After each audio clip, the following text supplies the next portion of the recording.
artístico de la localidad, y al mismo tiempo funcionó la parte de investigación y compartir el conocimiento sobre la vida y obra de Arturo Michelena.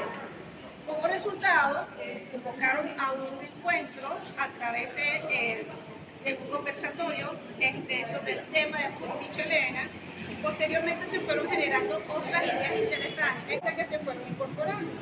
En pocas palabras, lo que tenemos acá, bueno, obedece a ese proyecto y a la invitación inicial que el museo te brinda entonces inicialmente al grupo cero y a los demás artistas que están participando.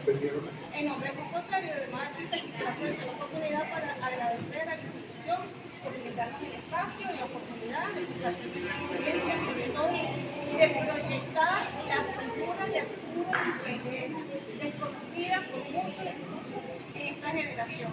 Entonces, como valencianos, estamos obligados a difundir lo que es de todo el insigne artista valenciano.